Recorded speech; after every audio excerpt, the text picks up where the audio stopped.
Professional football in America is a special game, a unique game. Played nowhere else on earth, it is a rare game. The men who play it make it so. Hey, everyone in, let's go. Huddle up on three. 1, 2, 3, huddle up. Y'all like y'all never played football before. He calls them nothing. You hear me? They breathe just like we do. Yes, sir. They sweat just like we do. Do you hear me? They went through 2 days. We went through 2 days in 110-degree heat. Yes, sir. I want you to hit everything that move. If the ref gets in your way, you hit him. Okay, then let's play. But that team us too. They're against us too. This is our team. This is us. Let's go right now. Let's get it up now. Let's go.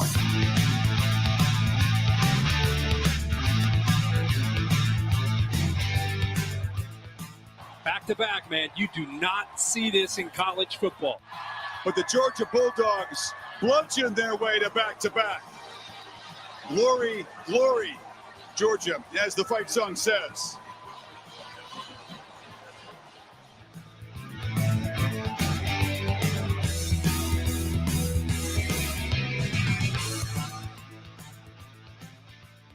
For the lead. Butker up, got it. And the Kansas City Chiefs have won Super Bowl 57. And now, welcome everyone to the Huddle Up Podcast. You are looking live. Hello, everyone. Welcome, Huddle Up Podcast. It is Tuesday, October 24th, 2023. And after a unscheduled week off, we are back, and we're glad to be with you for another one. Again, apologize. Sometimes the world has other plans on a Tuesday night, but we're back. We're here this week. Matt still on assignment, aka the Phillies are still alive. Is he still part of the show? Wait. Yeah, he's I thought still. their season was over. What the hell? It will be tonight, hopefully. That was the Sixers. That was 3 games into last season. And depending how they do in the next 3 games start this year, First week. EJ might call that shot again this year, but we'll see. Stay tuned for that one. More on that later. Just remind everyone, you can subscribe to our show, Huddle Up Podcast, on all podcast platforms, YouTube, our social medias at Huddle Up Podcast, Facebook, Twitter, and TikTok. You can hit the link tree in our show pages to find everything Huddle Up related. You can get our merchandise over at tpublic.com.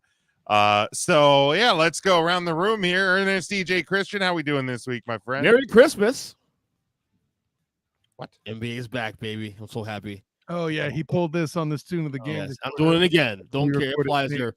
I got the game on the side. Who the hell? By the way, my streak continues.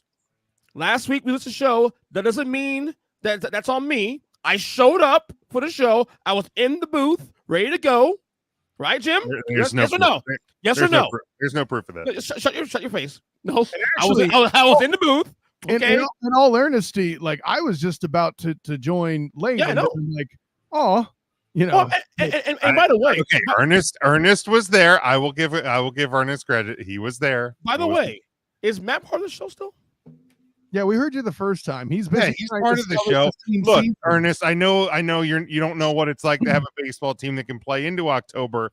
Oh, Well, it's been 8 years. People are giving special dispositions. So yeah, he's still with us. hey, Jim, I thought you didn't care about the NBA starting. What was that dunk?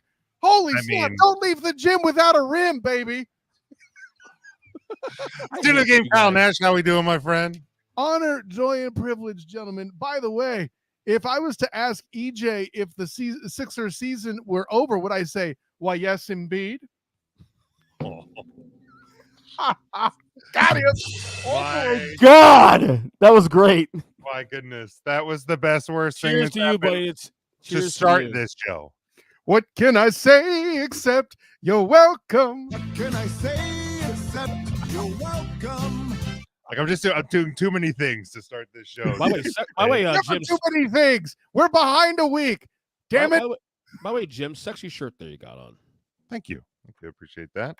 All right, gentlemen, let's dive in as we do each and every week to start the show. as we look back on the weekend that was, there's three things. There's the good, there's the bad, there's the ugly. Student of the game, Kyle Nash. Start us off. What was good from this past weekend? You know, honestly, and I know I lead and I say there's a lot of directions I could go. This is one of those weeks where there really are even more directions I feel like I could go. But I would be remiss if I didn't bring up Lamar Demetrius Jackson. When it comes to the Ravens, I tried to tell you, but you wouldn't listen. Not necessarily you two, but I believe in the previews, I'm one of few people that actually took heart that the Ravens would compete in a lot of cases. And here we are suddenly out of nowhere after 2 weeks of bashing the Titans and no one being surprised because it's the damn Titans, even though I got oppressed very openly for picking them to win only 7 games. What they did against our frisky Lions was very interesting this past Sunday and more. So yeah, I gotta go with the Ravens and Lamar Demetrius Jackson, making somebody's top 5 among MVP candidates on this panel. Hint, not me. Yeah, I don't know that I'm ready to go that far, but certainly, and I believe I don't have the document up. I think I was one of the few that had the Ravens in the postseason this year. You may have been, Jim. Yeah, I didn't mean to. Yeah, I can't specifically recall, but yeah, I mean, certainly playing well, playing better than they did. You know what? Give yourself a soundboard, Morning Star. Then you deserved it. Well, I don't want to hit it. I don't want to hit it and be wrong. So I will not give myself that. Well, EJ does that shit every week. It's fine. Well, I have higher standards than him. You're wrong most of the time anyway, Jim. What are you talking about? Who, me? Beers in the top 10. Oh my God, we're going back. Okay, we're going back to 1 week and week 7. 2 years ago, right? Okay. That was 2 years ago, right? Yeah, that's fine. That's fine. Actually, yeah, that was you picking the Bears. That was and I admitted I was wrong about it. That's fine. You can go back 2 years and take a bad take from there. It's not losing to Pitt in 3 overtimes or winning. And there we go. And there we go. I knew it was coming around. I'm like, we might as well get them all out of the way. all of the takes that dust off the dust on the cabinet. But hey, so it's Kyle saying that about Lamar, and I'm with him 100% on that. MVP, all that stuff. Well, do you guys consider that felt that way? That's not necessarily me yet, but right. Do you consider the Ravens right now through 7 weeks a tier 1 team in the league right now? No, I don't know that I'm there quite yet. Okay. They are among the top of the second tier for sure. And I don't have a problem. I don't have a problem saying that. I mean, it was like, it was just a couple of weeks ago that they had what I consider a bad loss against the Steelers team. They lost to a Colts team a month ago. That's the one. Right. So, because I don't think the Steelers are all that good. I really don't. I know I differ with you on that one, Kyle. Well, it's not even whether or not the Steelers are good, which granted, they're not what I thought they were. But by the same token, they're still going to get to 10 games and they're going to win ugly like the Steelers do historically. Sure. To rule out the violent and very it's cute that you want to go to Decatur Staley's and Green Bay Packers fans on me and all this other stuff. And maybe at one point the Niners and Seahawks even competed. But even with the retirement of Ben Roethlisberger and the departure of Joe Flacco, I know I have them out of order, but work with me here. The Steelers and Ravens rivalry just continues to deliver year after year, game after game, and it happens twice in a year. So, I'm not going to hold a loss against the Steelers against them. Just the physics of that particular rivalry. Because I thought the Ravens did a lot to lose, to actively lose that game. So that's what I mean by it's a bad loss. And costing money to the process, my parlay. Oh, then it's a good loss then. At least you didn't bet on the Texans, right there, EJ? But Ravens, certainly on the uptick. EJ, what was your good from this past week? My good is actually staying in the division. Is a guy that doesn't get all love really in the mainstream, but I think we gotta give him some flowers here. One, Myles Garrett from the Cleveland Browns. That game on Sunday against the Colts, What do you have? Like 2 strip sacks. He had the block field goal, another tip field goal. He dominated that game on Sunday. And look, you mentioned the Steelers a little while ago. How they're not even that good. I agree with 100%. Like, how the fuck, for example, are both the Browns and Steelers 4-2 right now? How the defense? Yeah, amazing, right? Defense. Look, we don't say defense wins championships. Defense win for no reason. I mean, we have seen teams with mediocre offenses win championships in this National Football League because citing another Ravens instance. Right, because they have tremendous, because they have tremendous defenses. So that's how. And I mean, they have some offensive players that are making enough plays to win them ball games because, around that defense. So yeah. I mean, Pickens is awesome. I don't care who you are. Okay. And on the rare occasions they hook up, he and Pickett. I think he's getting a bit of a bad rap. He's not as, great as perhaps some people would like or would have expected a progression from him compared to last year. The statement has been made, and still rightly so, that Pickett and rightly so should have started over your guy Trubisky or whatever his name is. Trubisky or whatever the hell his name is. Yeah, so I think that's part of it. Like that whole psychology that his existence would have taken the Steelers to a better place last year, and now this year he's started out playing the way he's played, and it's gone the way that it's gone. I think that's a lot of it. Now, to double down on EJ's statement with the Browns, you lost Nick Chubb and you're still winning football games. Granted, the officials got involved a little bit with the Colts, but damn. Yeah. I mean, certainly some questionable calls at best towards the end of that game, but hey, the Browns still had to put themselves in a position to win around that. And I didn't even cite officials for the Browns-Niners game as the homers I would allegedly be. I mean, I think you did on Homer, the student of the game report on the EJ show, I believe, but I mentioned it in passing, but it was more about you didn't bang the drum on it, but hell no. Yeah, and how could you? Because the real thing I banged the drum on is how I predicted how this team would go to hell after Trent Williams got hurt. But nobody wants to do a TikTok or a YouTube show of that. Yeah. All we got to hear about is an intellectual dishonesty by the studio van back there, right? Hi, EJ. Hi. That is a disgusting act. You know what? You're a bad person, Kyle. You know what? Give me a Joe Buck yourself on EJ's behalf. I deserve it. Yeah. Joe Buck yourself. My good. I'm going to stay in the NFL for my good this past weekend. A lot of people, I think we were even discussing this man's future in the NFL, both front office and sideline. But Bill Belichick getting his 300th win, like that is not something you see very often, and in upset fashion over a division rival. That's a big win for him. I mean, look, it's not going to launch this Patriots team to a playoff run or anything like that. Don't get what I'm saying wrong here. But a lot of people were trying to run Belichick out of town before the clock struck midnight on Halloween. And it may still happen. I'm kidding. I mean, it could. Again, I still don't think that you're firing Bill Belichick in New England. Not mid-season anyway. No. And yeah, your boy Tom Landry was fired at some point there, right? Cowboys fan. Or I'm sorry, EJ, your boy Tom Landry. And rightly so. There you go. And again, we talk about it with players, but also with coaches. You can't, in a way, in a manner of speaking, outrun Father Time. Like eventually the game is going to catch up and pass you. Eventually you're just going to age yourself out of the position. Some guys last longer than others, Bill Belichick being one of them.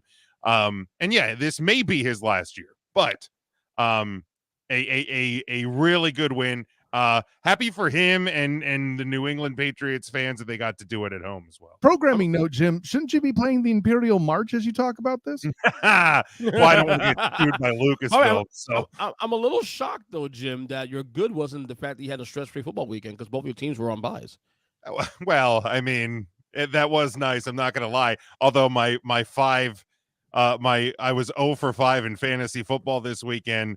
and like the Phillies made a little stress You, out of it. you problem. You problem. So it is what it is. I hear the Mets fan going. Jay, "Boo, I saw you boo." giving out fantasy advice to somebody, and I almost called you out on it on Sunday. I'm like, what the hell are you doing giving anybody Kyle? fantasy advice? Me? No. I forget who it was. I saw somebody ask a roster question. I saw you give an answer to it, and I'm like, what the hell are you doing giving fantasy advice, Mister? I played one time in the last decade.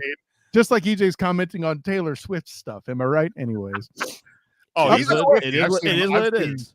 I want the record to show part of your good, Jim, would be me supporting Coach Freeman as somebody who's good for Notre Dame. Damn it. Well, that is true. That is true. And rightly so. All right, EJ, what was your bad? Oh, hold on. Devin had his good from this weekend. He got a good nap in during the Penn State Ohio State game. Yeah, that's about accurate. What was the quote you put out on Twitter? That was so funny. Penn State is Iowa with the completed basement or something. Yeah, I can't take credit for that one, but I saw somebody say Penn State is just Iowa with the finished basement. That's so beautiful. It's still hilarious. It's one of the most accurate things I think I've seen in a very long time. You know, you get credit by proxy. Talking about Penn State being overrated for the past 6 weeks, and even Matt Murschel of the Orlando Sentinel, And rightly so. Thank you, sir. And even Matt Murschel of the Orlando Sentinel agreeing with me on that fact last week. Oh, man, big game James Franklin is about as reliable as an atomic clock. He really is. And Mike had good. The Rangers beating the Astros football wise. Really good. USC season is over. I keep forgetting he's such a USA homer, but Jim's Utes took care of business. But I almost made that my good. I almost made that. Who was surprised? Who was surprised that happened at this point? Honestly, Leak and right again. The defense with Oklahoma, who's so good that they held UCF to only 29 points with an injured quarterback that was suffering from illness. More on that later. But they're still the best defense they've had in a while, and it's because Lincoln Riley's not coaching there, apparently. Yeah. Nobody should be shocked by USC losing to a team that has owned their ass for the last few years. Thanks for that, Jim. You douche. No problem. EJ, what was your bad from this past weekend? Well, my bad is actually a team that I still can't figure out who they are week to week. Just when you buy into this team, they fall apart again. When you think they're bad, they play well. The fucking Buffalo Bills, man. Riddle me that, dude. All season? Yeah. They lose to the Jags 2 weeks ago in London. Mm-hmm. They should have lost to Some of us tried to tell you, but you wouldn't listen. Back at the end of September in the Student of the Game AFC South preview. Actually, no. Even the week before that, thank you, sir. In the AFC East Student of the Game preview, I tried to say to the Bills car guy that they would lose in that game because the Jags were already there the previous week. Now, granted, I didn't know Josh Allen crime was going to happen again. I didn't know Darius Williams was going to take one back to the house, so he's among the leading DBs in interceptions. But and your reward is a diabetic cookie. Thank you. All right. I love you too. Okay. I know, so sweet, right? Then you it's sugar free. It's not sweet at all. Moving on. Right. I actually did there. No. Then the very next week, you should have lost to the Giants. Let's be real. Referees get that game, but it is what it is. And then, okay, fine. Okay, cool. And then the Pats. Really? I mean, look, to be fair, yes, there should have been the call in the end zone. Now, the should have lost to the Giants means that you're trusting that the Giants could have actually scored sans penalty. I'm not saying they couldn't. I'm just saying it's not a guarantee. Oh, no, that's guaranteed, of course. We are talking about the Giants. But okay, again, that game, you're a 14-point favorite. That game should have been close to begin with. Start Correct. there. In Orchard Park with their backup quarterback, for the record, okay? Yeah, it should Let's start there, okay? And then the Pats. And it took me jinxing the game, well, briefly, remember? Oh, the Dolphins in a great spot here. The Bills are losing the Pats. And Jim opens his sorry-ass mouth saying, oh, you jinxed it now. No, Bills come back to the no, league. no, sir. No, sir. Don't you dare put the thing on Jim for pointing out the obvious. You put Daddy put himself in the corner on that one, okay? Also, it was adorable that you thought that the Dolphins were actually going to beat the Eagles too. But that's, No, I mean, that was for you, Matt. wishful that's thinking. that's a whole nother. That's a whole But, nother. but seriously, discussion. but the Bills, it's funny because we talk about this all the time, and especially telling Kyle and I talk about this on the show. Like the Bills have the highest ceiling in the league. Like when they're on par, when they're playing their best football, they are arguably the best team in football. But their floor is so fucking bad. In fairness, too, the Bills have had some significant defensive injuries, and you can thank the Jags for that, playing just incredibly hard-nosed football with them. Right. That is what it is, man. I don't know what to add to that. I They mean- still have one of the best defensive tackle cores in the league, if not the best. Mhm. Certainly one of the most underrated, because you ain't hearing jack about Ed Oliver and company. I mean, here's the deal, man. Like, I don't mean to do the tried to tell you but you wouldn't listen game. Yes, you But like, this is what I've been saying about the Bills for multiple seasons. Correct. Like, not this year, not last year. I think I even go back to the midway point of the season prior that this team has trouble putting things away late. Like, they play down to their opponent at times. Like, yeah, on paper, this team is really freaking good. And like, they didn't really do a whole lot to change up their roster. I don't know that they needed to do a whole lot to change their roster. I mean, yes, Are you blaming coaching then, Jim? yeah, but I mean, like, not everybody's gonna be the fucking Eagles that go out and like get some of the best players time and fucking time again. But Roseman for the win, bitches. but like, yeah, like, but the Bills should absolutely be one of the top teams year in, year out for the last couple seasons, but they can't do it. They can't get over that hump. Call it coaching, call it guys just not, I don't know exactly what all Maybe it Stephon is. Diggs was the big deal that Kyle said he was 2 or 3 years ago when the trade was made. Yeah, it's been that story for the Bills. Yeah. So yeah, it's like it's a bit surprising that you got beat pretty soundly by a bad New England team. But a loss to the Jags, I'm not going to call that a bad loss. Close game to the Giants. I mean, obviously certainly don't look good. That certainly don't look good when you're looking in the scope of it. Although I'll put it this way: if there were a power ranking, no one has them being ranked 6 after that game is done. More on that later. all right, Kyle, what was your bad from this past weekend? Boy, oh boy, do the rankings in college football just find a way to make me angry on a regular basis. But let me pour in a little bit more funk on it. No, Jim, it's not your. So Thank you, sir. I really respect that you hit the Clad on that one. For one, A, it fits because Joel Clad's amazing, and 2, I am right, damn it. But even I your also feel own- like hit the clat should be a shirt. I feel like that's a good shirt. shit, I'd buy the hell out of that. A, B, I wouldn't look that phrase up on Urban Dictionary, but I digress. No, certainly not. Listen, I'm not even going to give your Irish a hard time this week on their ranking. They're right where they should be, and they're ranked ahead of somebody else who's part of your favorite family. Anyways, so family. that was for you, Jim, you son of a bitch. Anyway, so with all that in mind, riddle me this, Batman. FSU, as much as I loathe them, but still respect the job they're doing this year playing football. They're even in the top 5. Not even angry about that. They lose to Boston College. Sorry, they beat Boston College by a single point and get penalized. Granted, they only dropped like a spot. Yeah. But they got penalized. Right. How the hell? And trust me, I watched the game personally because I cover UCF football for the Black and Gold Banneret. Does Oklahoma struggle against UCF? And really, frankly, in a game they should have lost where the Sockhocker did not outperform John Rice Plumlee with a bum knee and suffering from a flu during the game. 31-29, your final score, where the only reason I don't think it goes to overtime is because just Gus Malzahn and Darren Hinshaw love trick plays for 2-point conversions. 0 for 4 of the year, all 4 trick plays for the record. But Oklahoma goes completely unpunished. I think UCF fans everywhere would have loved the bleep out of that. But not a bit of punishment at all. They stay right there at 6 for no good reason at all. And don't give me this, oh, well, a lot of teams struggled.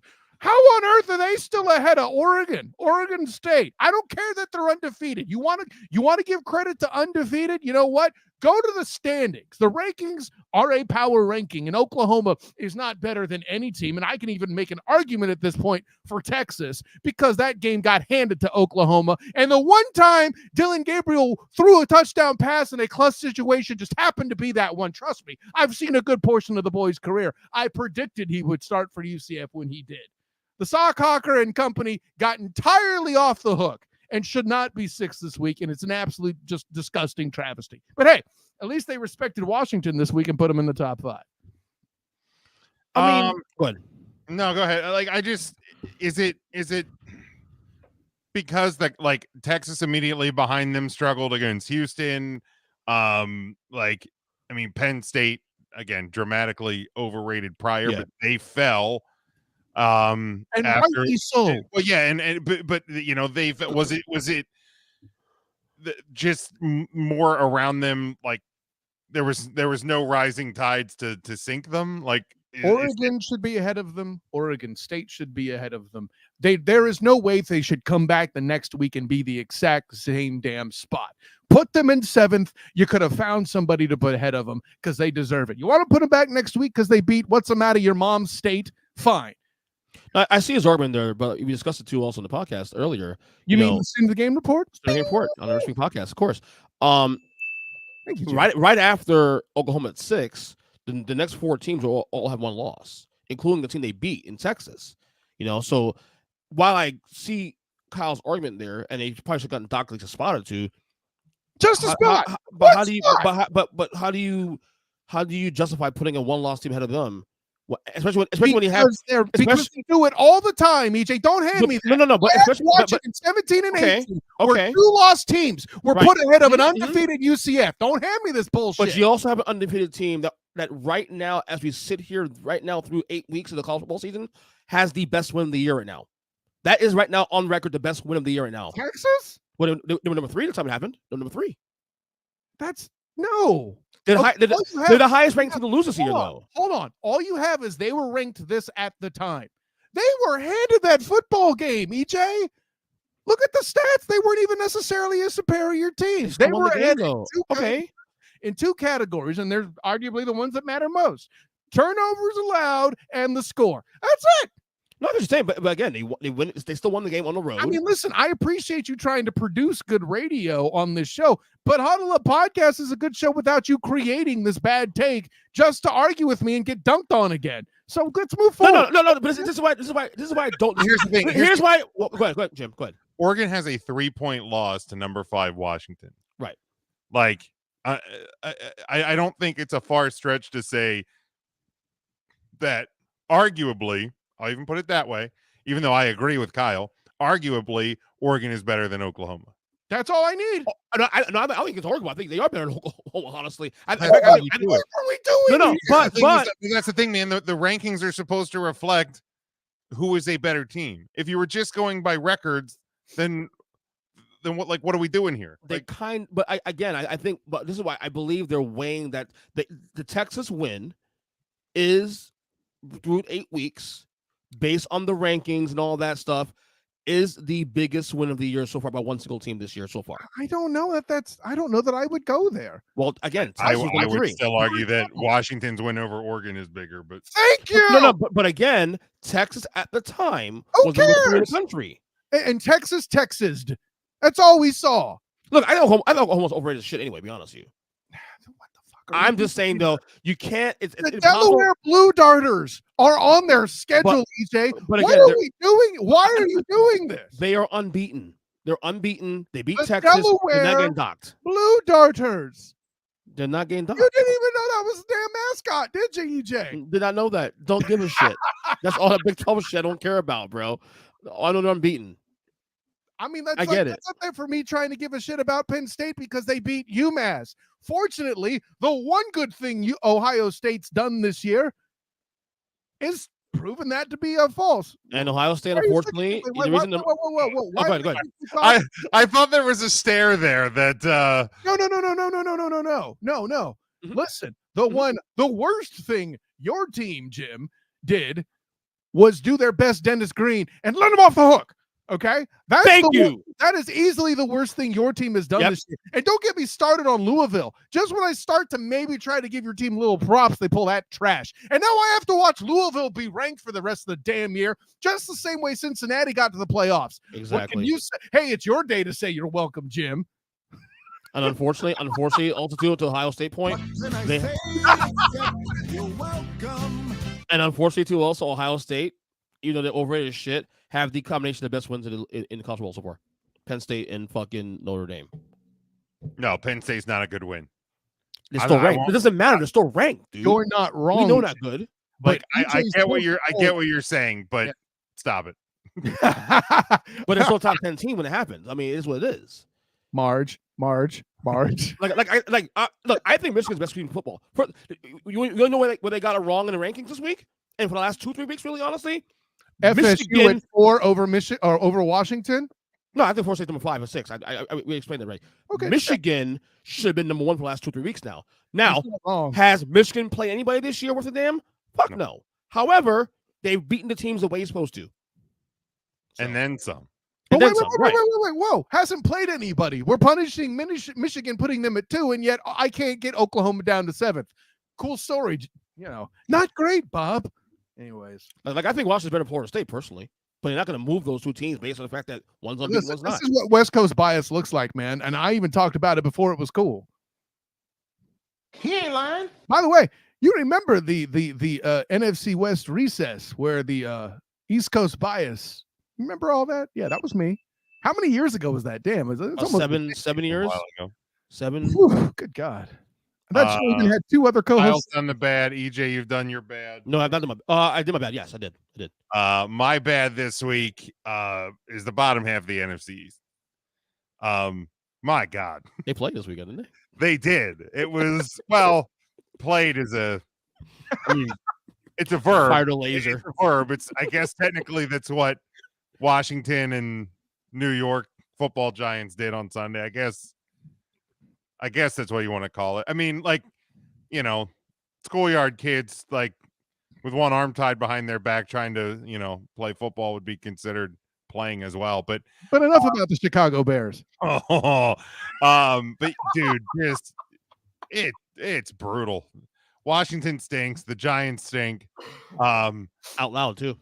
The sad thing is the quarterback that is performing the best out of those two teams is about to find himself back on the Giants bench for about 45 million reasons. But just that game was brutal. I don't need to say a whole lot else about that one.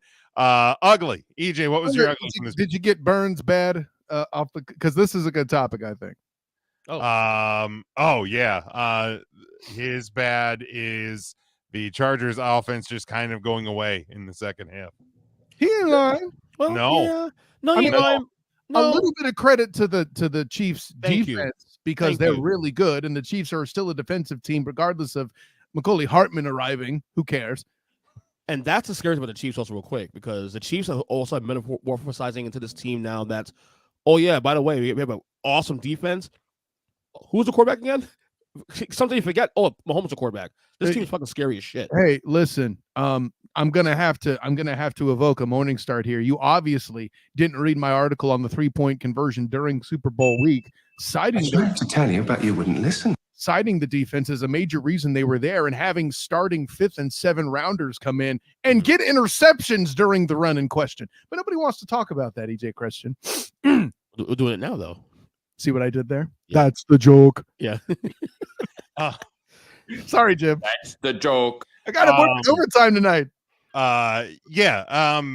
Hey, look, I tried to warn you, Chargers fans, what you were getting.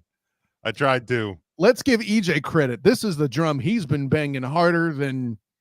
Oh Tom yeah, Brady but the Dum Dum for Super years. Genius, the big steal of the offseason was Cowboys offensive coordinator Kellen Moore coming to make something out of that Chargers offense. But yo, they got more points at this point this year than last year.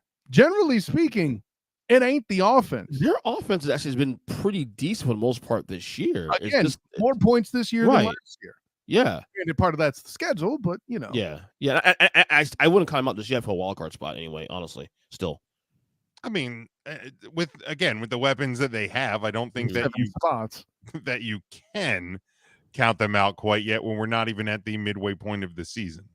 But I mean, not all of us practicing but- knee tricks right there, EJ. But they got to get rid of Brandon, not Antoine Staley. I see what you did there. Well EJ done. Houston. Shout out to my boy Antoine Staley. Antoine V. Staley into his. Devin's bad from the weekend was the Phillies not sealing the series over the weekend. Yeah, That's not bad. That's not bad. That's awesome. Shut it, EJ. Shut your stupid ass up. But yeah, that's why we're Okay, we're Orioles fan, calm down. All right. where we are. Oh, don't even try, Mister. How many teams you got? 48. In baseball? Well, that's Hey, football. Jim, did he just try to capitalize on your Washington fanhood? Oh my god. Damn Like it. that. Thank you. All right. EJ, what was your ugly from the past weekend? Oh, my ugly is USC football. Ooh, what a rough. I would say it's a rough 2 weeks. Losing to Notre Dame and losing to Utah this week. But it's actually been a rough couple of weeks even prior to that because we saw the signs coming from weeks away. The defense was awful, and then melting down to where we are now with USC. And now the Caleb Williams thing. Does he sit out the rest of the year? Those bullshit they hear now. No, dumb yeah, as shit. look, Dumb as shit. Was that Emmanuel Acho that suggested? Well, he did, and so did freaking Bill Plaschke. Yeah, they're both Dumb. beyond stupid. First off, if a college player does that, any of his NIL stuff, I believe, voids. So you're gonna lose a lot of money by doing that this year, and you're probably also gonna lose money. When NFL teams look at you and go, "Wait a minute, you quit on your team." Funny thing about, do we want to pay you a shitload of money to come quit on our team? I don't fucking think so. What did Kyle say on the show today? Kyle, Do we want to hand you ownership when you're going to quit on the franchise? Yeah. I mean, come on, fam. just it's absolutely brutal. And like, here's the thing, he's looked a bit more human these past couple of weeks. I mean, I don't know that it's a coincidence that you play your first really two good defenses that you faced and have more human-like numbers, and you're not just out there slinging the ball. The problem is USC defense terrible, offensive line really bad. But this is why I've tried to caution, like, let's tap the brakes on the crazy analysis of what Caleb Williams is right now. Like, is he incredibly talented? Absolutely. I don't think anybody's debating that. So that's why I disagree with you on that, though. I think he's still the number one pick in the draft. I think without Caleb Williams, this team's a fucking sub-500 team. Bad O-line, bad defense, and they won 6 in a row out the shoot. I mean, that's a credit to him. That team's just fucking bad without him. I'll see that and raise you, Colorado without Shedeur Sanders. It's the same concept. Right. So I think Caleb Williams still number one pick in the draft. I don't like the optics around it, though, the whole ownership thing and the will he sit out the rest of the year stuff. But on the field, he's delivered most of the way. Let's give credit where credit's due, though. That's not Caleb Williams or USC Or discredit there, right, Jim? Right. Like, that's not Caleb Williams saying that he's debating doing that. Of course, yeah. That's a couple of sports media talking heads. Bill Plaschke and Emmanuel Acho, which Plaschke I'm a little surprised in. Acho, hot takes is where he lives. No, Plaschke's the same way too. Plaschke's just as bad, if not worse. Is he? Okay. Yeah, for years, yeah. Listen. The best thing, I don't know who USC plays next, but the best thing that can happen is that Caleb Williams goes out and has a really, really strong game in their next showing. Like, and like, just continue to do what he's done, like, in most of his games, so yeah, I don't think there's any actual reality to this idea. They played Cal, by the way. Cal. Oh, no, that's adorable that they play Cal. Gentlemen, the next 3 weeks after that, Washington, Oregon, UCLA. Loss, and probably another loss. Gentlemen. Exactly. At this point, the only thing on the line for him at this point is a Heisman. At this point, he's not winning. He's not winning the Heisman. If he runs the table, though, these gauntlet couple teams, not at this point. Let's have that. Heisman, bro. Let's have that hypothetically Washington lose another game between now. Well, first off, you beaten Washington in that situation, in that scenario. Well, we listen to your credit and to your argument, EJ. We've touched on Washington's schedule either on this or your show. My show. Being an absolute gauntlet in and of itself. After Stanford in the upcoming week, they do have USC, as we mentioned, Utah, Oregon State, and Washington State. And listen, as much as I claim Washington State to be a bunch of posers, as posers go, they're not terrible either. But this is the Washington argument you said, right? Correct. But I'm saying with USC, though, you said USC plays Washington, Oregon. I'm handing you something in your favor because you can't debate worth a shit on your own. So I'm helping you out. What the fuck? I'm just saying USC, though. I'm like, whatever. Move on. Whatever. Is a disgusting. Fuck it. No, honestly, EJ, I'm being silly, but to your point, yeah. I mean, if somehow USC dominates, let's say 2 of those final 3 games, Washington, Oregon, UCLA, which I have no reason to believe at this point in juncture that they will do. No.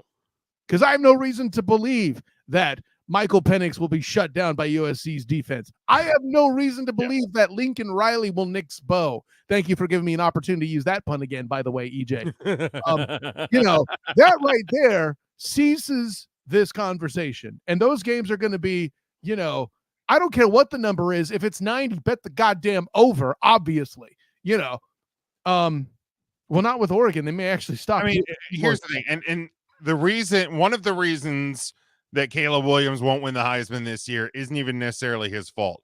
When you try to repeat, there is almost an unrealistic expectation of what you're going to do that season, because to repeat, you either need the rest of the field around you to be not as good, or you need to outperform your Heisman winning season. That's a tall task before the first ball is snapped on the season. And I don't know what his stats look like comparatively at this point, Jim. I haven't looked them up, but you better bet, fair or not, the Heisman committee is going to look at these losses and hold them against him, even though it's a team. Considering he's thrown more interceptions than touchdowns in the last 2 weeks, that's not going to help. Actually, that's a great point, Jim. It's a good point. He's thrown 1 touchdown in the last 2 weeks. But who's the other? Who are the other guys that in this mix of Heisman? Penix, obviously, in Washington. Marvin Harris McCarthy. Maybe Marvin Harris Jr. By the way, no offense, Jim. Which one? McCarthy?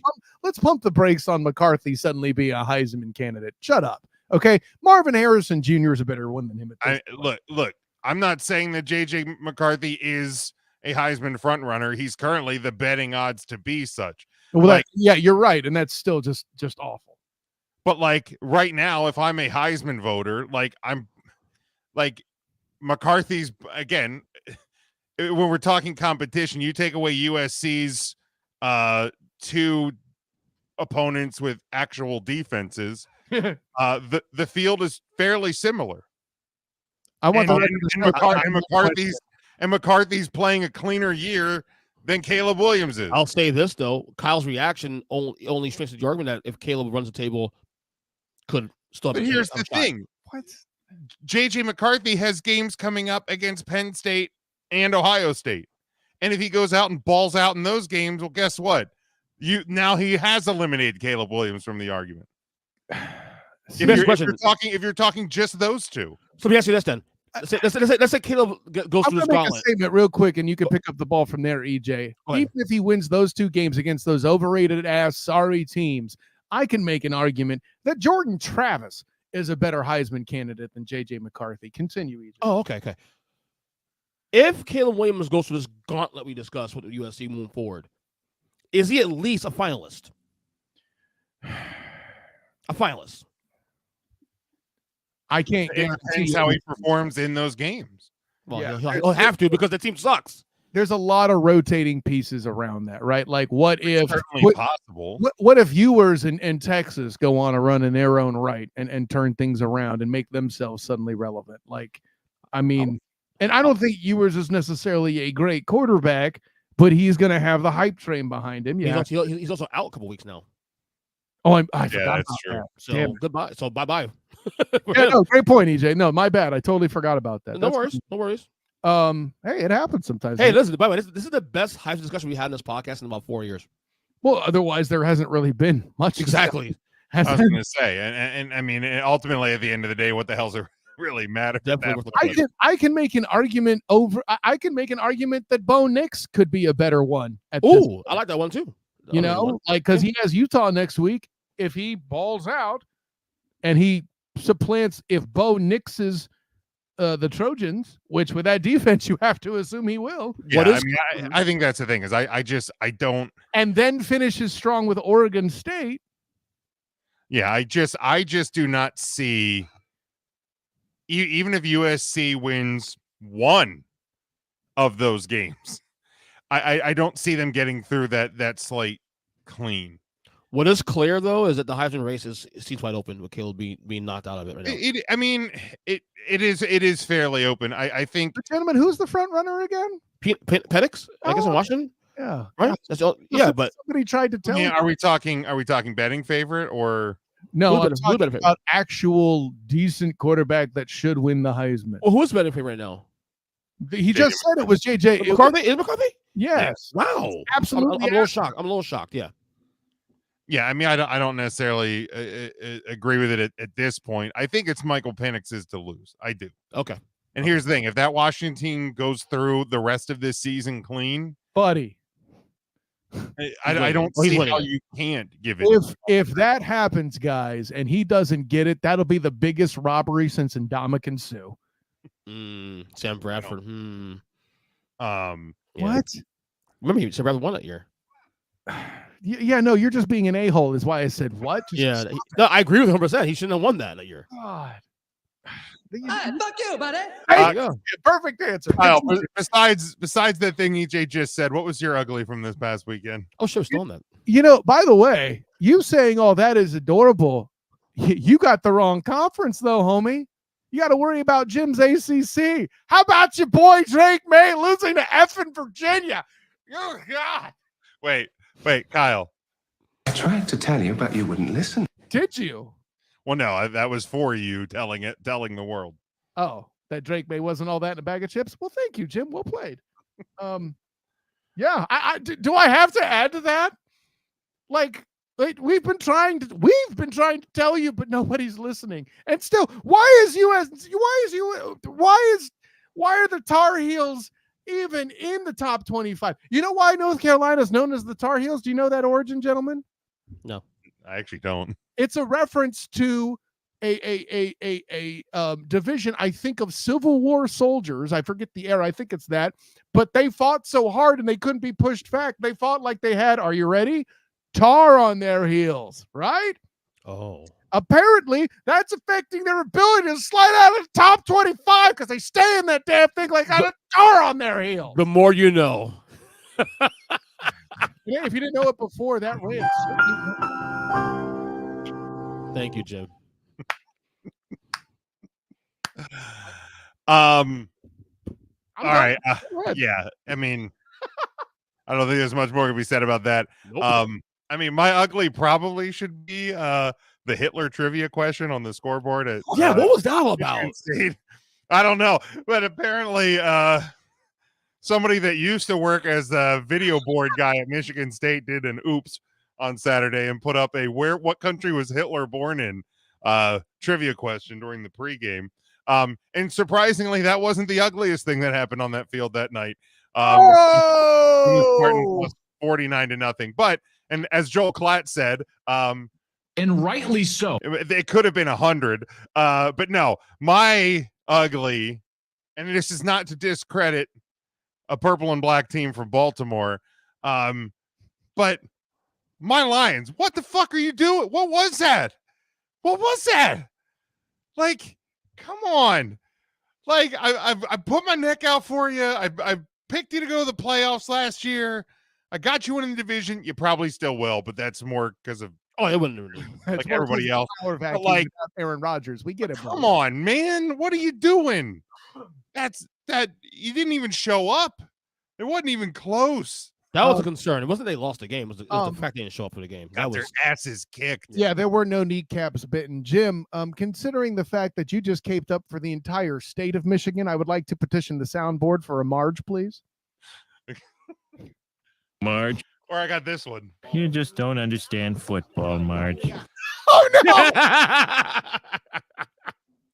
So the funniest thing is though, like this past weekend was my company's annual party, and one of my teammates we know the one by now that's been with me since day one of training. She and her husband came in from the Detroit area. And like going back even to last year when I was like, Lions are going to make the playoffs. When they didn't, her husband was like, yeah, see, I told he pulled this on me. I tried to tell you, but you wouldn't listen. And then like before this season, I was like, Lions are definitely winning the division. This team's really good. And then Sunday, as they were driving back home, I texted her and said, let your husband know that I'm sorry, and I totally understand his skepticism now. Because like just when everybody's starting to like talk, starting to get on board, you go out and do something like that, and it wasn't good. Again, it's a week-to-week thing. We've seen bad weeks by teams. It's gonna happen.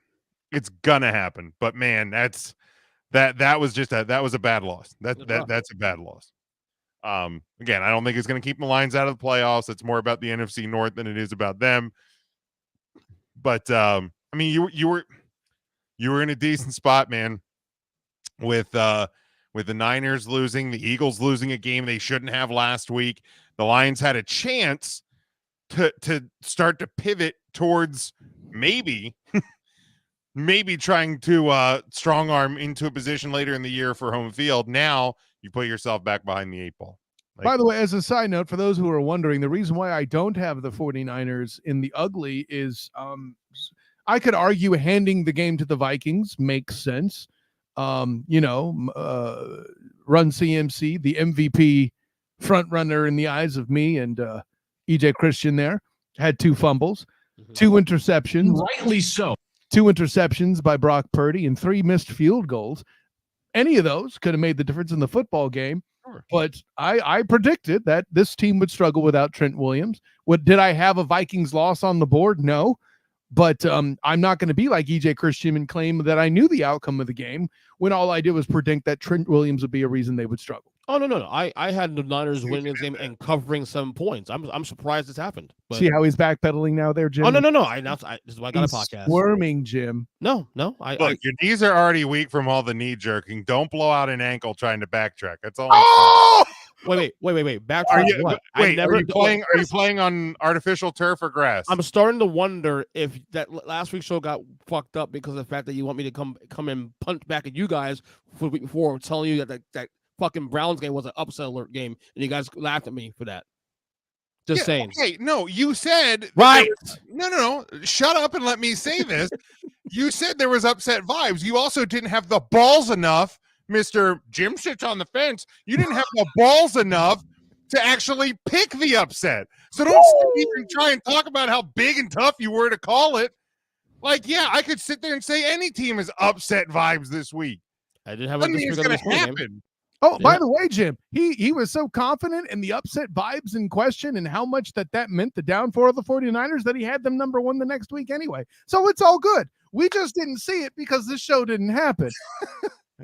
Like, I could sit here and be like, hey, man, I had my lock of the week as the Patriots beating the Bills. And I did. I didn't get to put it on air. You did say that, though. By the way, Jim's had upset vibes for the Cowboys all fucking year. Who cares? Hey, I've been right. I've been right once. The second one wasn't an upset, but I was definitely right one of those times. Devin's ugly is the blindness of the referees in the Dolphins-Eagles game. Okay, no, stop right here. Devin, I love you. Your team got dominated. Stop with the referee bullshit. Stop it. Do better. Continue. So of the 10 penalties that game, most of the penalties were correct. Yeah. What I think he's talking about is some of the things that weren't being called on Philly.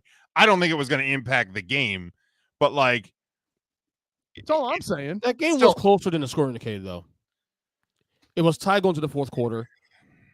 Miami had a chance to tie the game late in the middle of the fourth quarter, and then Philly had that long drive where they had the three, quarterback sneaks, as you guys say. Thank you. Oh, so you're going to try to Dodge Bush. So you're going to, first of all, stop it. And I know you're doing that to trigger me, and it's not going to work. But please do what you can to take away from the prowess of Hall of Fame. Stop it, EJ. You're distracting Bush. Stop it from the Hall of Fame vibes. God, you're awkward. I win. For Jason Kelce. Stop. Can we stop stealing from Jason Kelce? He is so mother-loving good that you're trying to steal from him. Stealing? Yeah. He has an Amazon fucking TV show. What are you talking about? No, I don't mean his money, jackass. I mean his prowess. Okay. I know. I know you're just trying to do good radio and make him look great. Top 3 center all time for the record. Say it again. Top 3 center all time for the record. One more for the guys in the back. Top 3 center all time. Jason Kelce. But please tell me how the quarterback sneak is unfair. It doesn't bother me at all. I know it doesn't bother you, and maybe I'm you're catching a couple strays here, Jim. That wasn't directed at you, but we've also had this conversation, so there's that. Me? Yeah, you were trying to support Richard Sherman. Oh, but in special teams, this is different. Sorry, that's funny. Check your Twitter stream, man. Listen, I can't keep track of all the stuff we go through on Twitter either. I get you, but.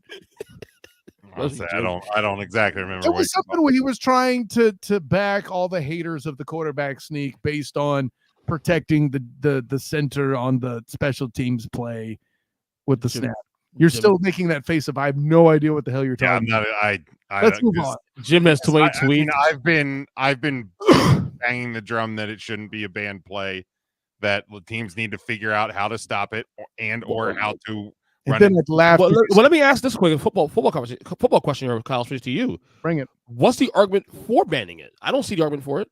It's not related to football. Other than other teams going, we can't stop it. It's not fair. While they try it too and fail. Thank you.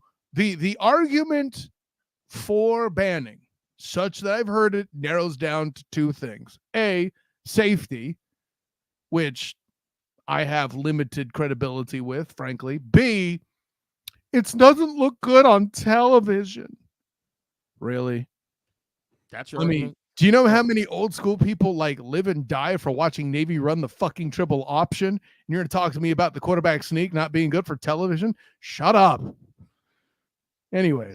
Yeah, I mean, they've been running it multiple times per game all this year, late last year. Other teams are starting to try and emulate it. Tell me how many injuries have occurred on those plays? 0.0.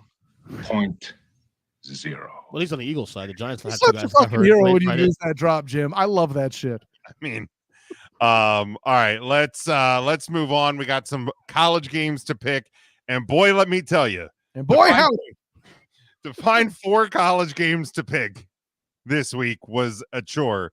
What, you mean UCF West Virginia didn't make it? Son of a bitch. More on that in a second. Jim, what the fuck? But we start with a good one. We got number 8 Oregon. They're 6-1. They are a 7-point road favorite at Kyle. Number 13 Utah, who is 6-1. You're over under on this one, 49. This one Saturday, 3:30 Eastern time on Fox. EJ, I'll start with you. Yeah, give me shit. Yeah, give me Oregon. Fuck it, Oregon. Slight cover, and give me a little over in that one too. All right, Kyle. Jim, apologies. I was still laughing at your 0.0 drop. Can you tell me the spread again, please? Oregon is a 7-point favorite. 49 is the over under. Damn, I'm getting a touchdown with the Utes. See, Utah fans, don't tell me I didn't do you any favors, because the moment I believe in you, MFers, except for the one time. Start now. Don't start now. Yeah, I won't. I too have Oregon, but of course it's the Pac-12. I'm going to take the over. I will take. Or I feel like this is somewhat letdown vibes for Utah. Yeah, for Utah coming off the USC game. So give me Oregon plus. I think they're aware. They're still alive in this Pac-12 world, but they can't lose again. So they're going to come out real freaking tough. So I'll take Oregon plus the 7 to cover and win, and I will take an over as well. Jim, really quick, I'm looking in the comments. I want to throw some respect to Devin in him being noble and accepting. Which okay, I will accept that we got beat and all that. See, now we're going to get beat by the Chiefs this weekend coming up. I mean, maybe next weekend because the Patriots weekend. Yeah. But I respect the respect, Devin. Thank you. Mike has Ducks in the over. Devin has Oregon in the under. Ooh, all right. Devin getting frisky, picking the under in the Pac-12. Okay, It is Utah. It is Utah. That's a Utah win, probably. If there's a Pac-12 team that you're going to see in a game that there's going to be an under in, one of those two teams is going to be Utah. Well, see, here's the thing. First of all, you're probably right. Utah, UCLA would have been to pick the under, and I say that remembering that it was a 14-7 game when they played earlier this year. But he has Oregon, meaning he has Oregon still covering the 7 with an under. That's fascinating. I guess he just thinks that Utah's that damn bad on offense. That's okay. I mean, Oregon is one of those rare Pac-12 teams that can play offense and defense. A little bit of defense, yes. Let's not go overboard. Well, I mean, yeah. I mean, they're solid. They're solid. And I mean, I believe Utah's still without their starting quarterback. I believe that's correct. I'm not. I check. That's the other part about a Tuesday show, y'all. Yeah, that is the problem. Well, Kyle, just get loosened up. I don't want you to pull anything on this one. Number 20 Duke, they are 5-2. They are at number 18 Louisville, who is 6-1 and a 4-point home favorite. 46 is your over under. Saturday 3:30 Eastern time on ESPN. Student of the game, I yield to you first. First of all, let me be clear about one thing in its entirety. FSU handled business. Granted, they waited till the fourth quarter to do it, so I have nothing to be angry about. They didn't drop low enough, just like the freaking Louisville Cardinals. But okay, you're right. I need to not pull anything. Listen, give me Duke. Which I feel like crap picking the Dukies. See what I did there? And give me the under because both these teams suck. That is a disgusting act. Hey, listen, you don't know how much. Continue. EJ. Yeah, give me Duke also too as well. Oh God. And give me a slight over. Slight. I thought in the car on the way home today. My wife said she had a slight headache. Never mind. No, it's not for later, Jim. Oh my God. Yeah, look, I think Duke's the better team here. I say that as respectful as possible, considering Notre Dame lost to Louisville. No problem. But yeah, I think Duke's the better team here. I think they win. I don't know. I think their quarterback might be back this week, which I think will actually help as well. Hit that.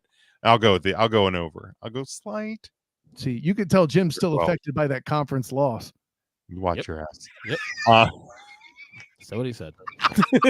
Watch your ass. Mike has Dookie in the under. Hey. Devin has Duke in the under as well. And when I talked about struggling to find games, those were the two games in college football were two top 25 teams. Yep. At least by the numbers, Kyle. I hear you. At least by the numbers. Like, you know what? I decided to throw some love. These may be quick predictions because we probably don't know jack about these teams, but I decided to throw some love to two ranked teams, and those are my next two games. My grandfather was an Air Force man. Number 19 Air Force, 7-0. They're a 12-point favorite at Colorado State, who is 3-4. 49.5 is your over-under. This one, Saturday night, 7:00 Eastern on CBS Sports Network. EJ, I'll start with you. Give me Air Force to cover. Give me the God. Yeah, it's over. Fuck it. All right, Kyle. That was about the weakest fucking salute I've ever seen in my life. What are you, a Boy Scout? Holy shit. Never do that again, please. What's wrong with that? Oh my. Your rounded hand. Come on, man. That was Oh, weak. okay. Better? A little bit. Okay. My bad. I mean, apologize. maybe you're limited by the width of the security van. And maybe It's I'll true. go- A little bit. If it was a Humvee, he has no excuse. Anyway, never mind. Listen. Kyle. I mean, the fact that Air Force can score 17 points against Navy is in and of itself something brilliant. Navy's defense is traditionally ridiculously good amongst the service academies. Being said, I'm getting 12 points. I pick Air Force to win, but I pick Colorado State to cover the 12. Give me the under. All right. I will go Air Force to cover the 12. I'll take an over on this. I think both teams are going to score. We've seen Colorado State score at least in one game that we have seen them in prime time this year. So yeah, I'll take the over on that one. And yeah, I said Colorado State to cover. I mean Colorado State to fall within the 12. Yeah. So they gotcha. Mike has Air Force in the under. Devin has Air Force in the under. And then lastly, we go Saturday, 8:00 Eastern time on ESPNU. We have Old Dominion. They are 4-3. They travel to number 25, James Madison, who is 7-0 and an 18-point home favorite. 49's your over under. Kyle, go ahead. And you did no West Virginia UCF. Okay, no, that's okay. I'd abstain anyway because I'm covering the game. That's why. That's the joke. No, listen. I'll stick with JMU to do what they can to stay in the top 25 and handle business there, showing they're just a little bit more than a basketball program. Golly,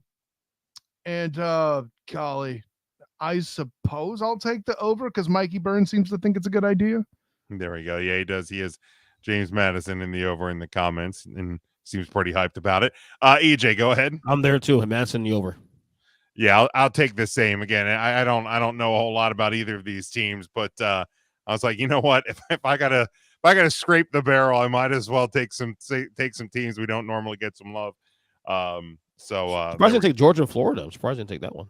I mean, we're gonna have plenty of opportunities to pick Georgia games over the last month of this season. So, you know what I mean? Like, let's be honest. They're going to have their games against Alabama or LSU and all of that stuff over the last Tennessee course of the rest. You didn't see that one coming. I'm not even mad about it.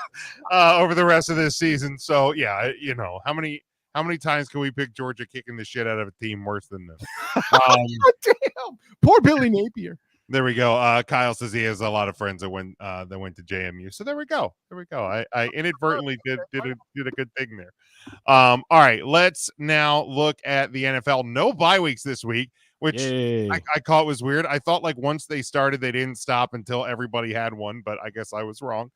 That kind of implies to me that the two teams in England this week, if there is one, I didn't check the schedule. None. This week.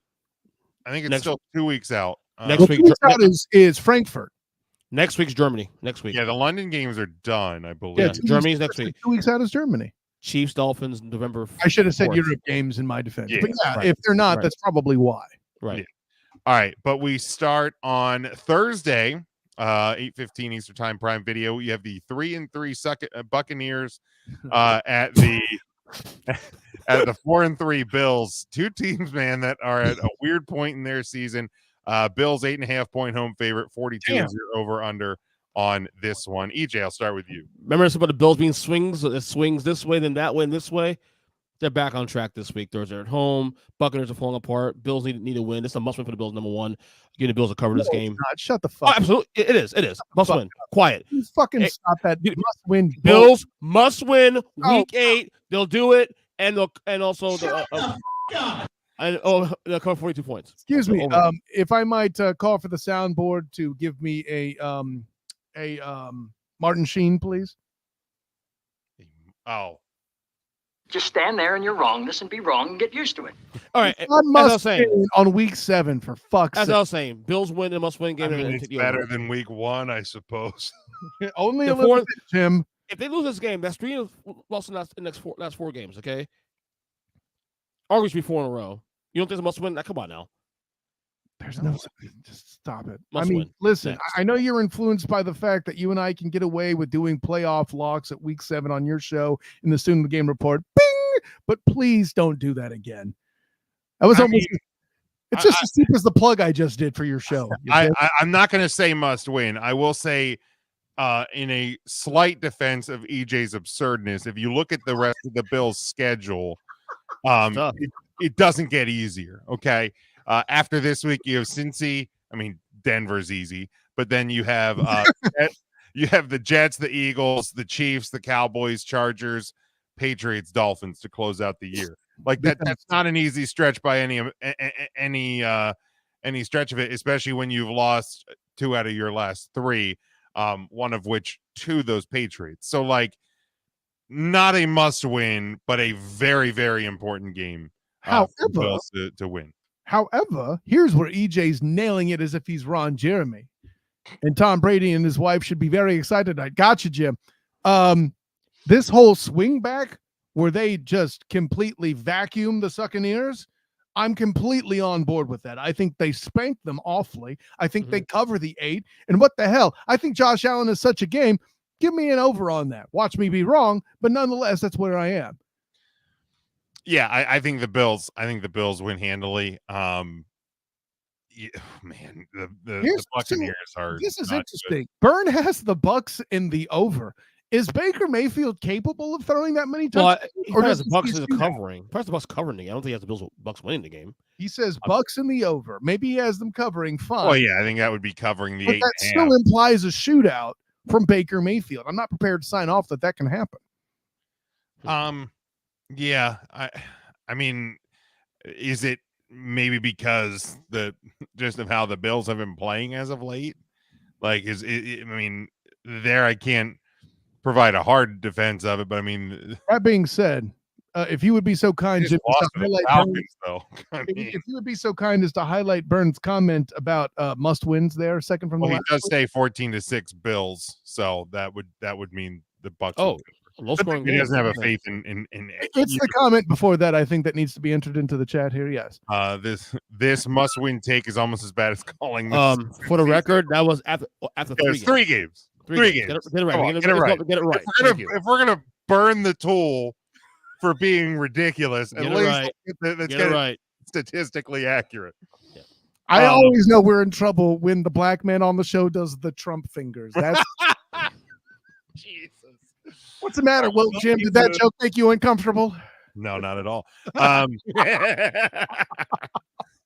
it is weird seeing the Trump thing with a man with large hands. Like that's the thing. But yeah, give me the Bills. I think the Bills even cover. I think the Buccaneers are heading down a bad way, man. But I will take an under because I don't think either team's going to score a lot of points in this one.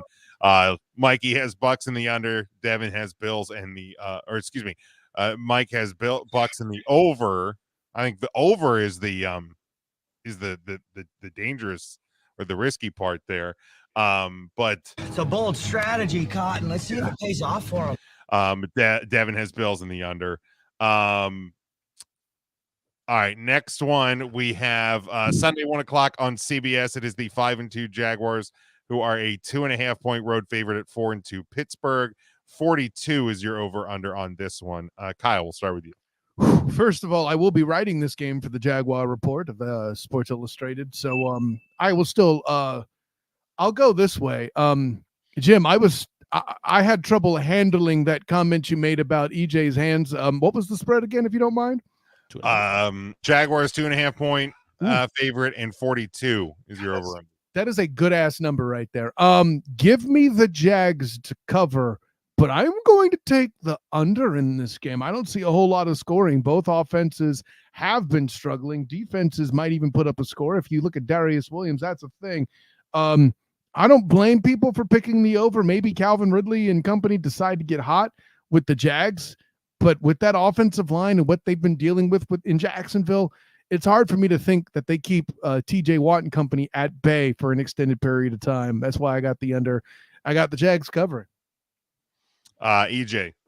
This is tough. The under is definitely really the play here. The under is the play here. Yeah. Pittsburgh's offense is, up and down too. Man, you know what, man?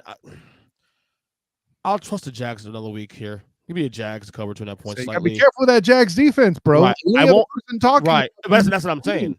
The Jags, look, I mean, the under's a player. I wouldn't bet this game, the spread. I'll bet the under this game, anything. Watch your wife totally bet this shit. Yeah. She'll say, oh, no, Jaguars, get it. I tried to tell you, but you wouldn't listen, mother beep. Give me Jags, give me under. Yeah, I think the Jags win. I think the Jags win fairly easily as well. I'm not in Pittsburgh. Yeah. Oh, okay. Yeah, I don't. Again, maybe I'm underselling the Steelers, but I really don't think this team is that good. I really and don't. if the Jags defense, to the point I'm making, does make a lot of mistakes, which you say could happen, Jim. Yeah.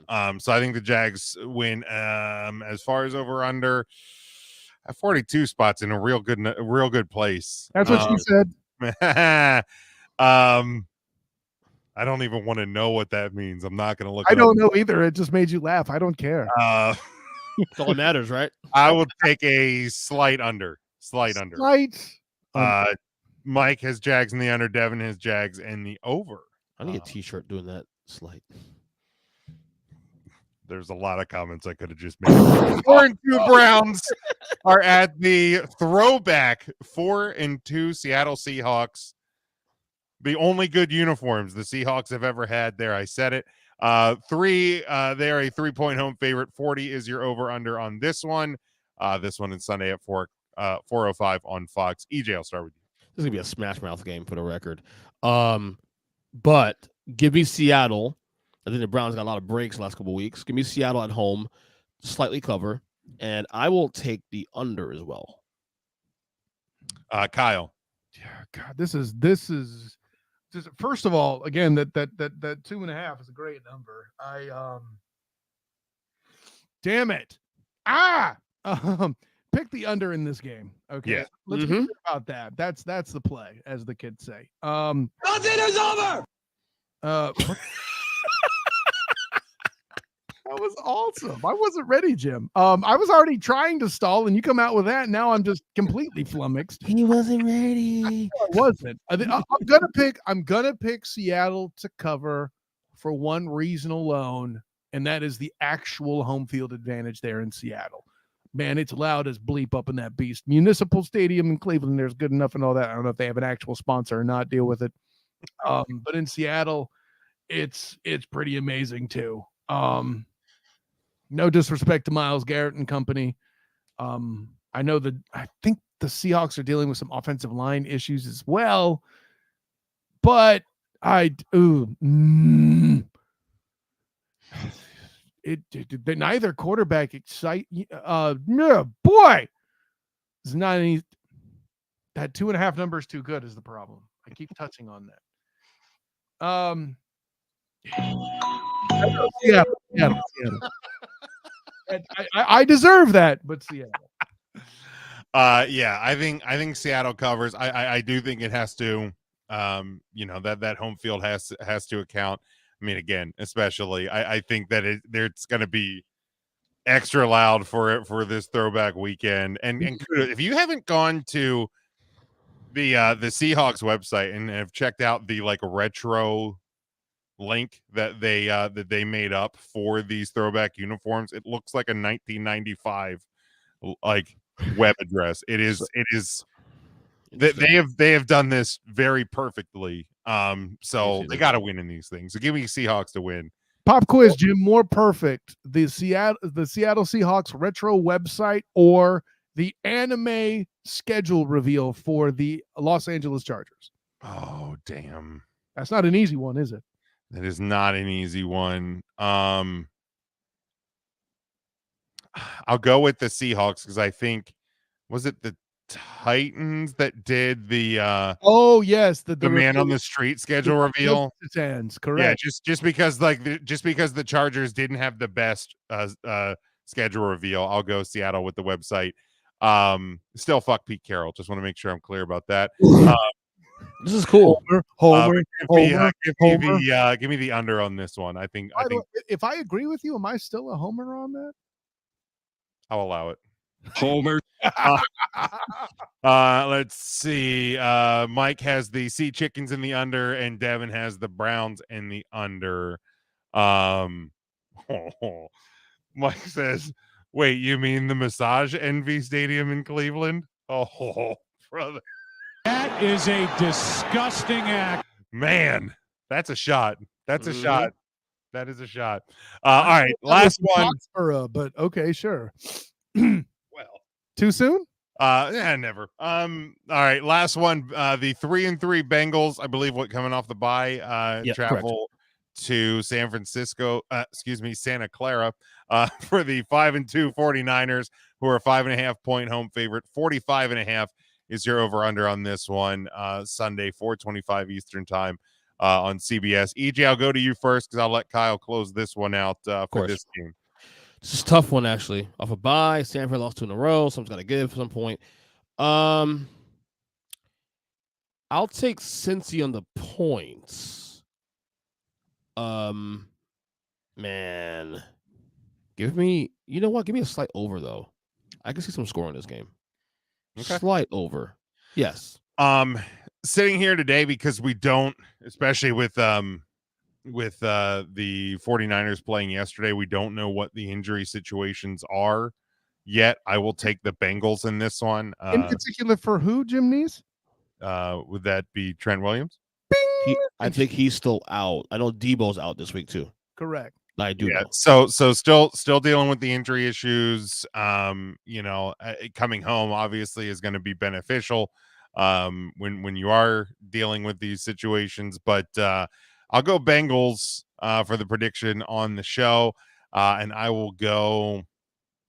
Yeah, I think I'm going to go slide over on this one as well because I think both teams can score points, especially given the Bengals coming off the bye. You got to feel they're going to have some fresh legs to them.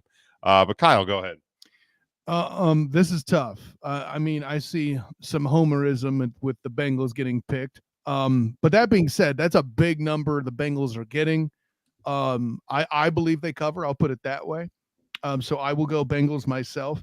Give me the under. What I would do for all you degenerates out there, if you have to bet something, I want you to check the sack number for Trey Blackburn, and we'll work from there. If it's anything, if they give you anything below 2 sacks, take it. All right. Mike has the Bengals and the over. Devin has the Bengals and the over as well. All right, so that's where we leave the predictions in week 8, but we didn't get to do it last week. So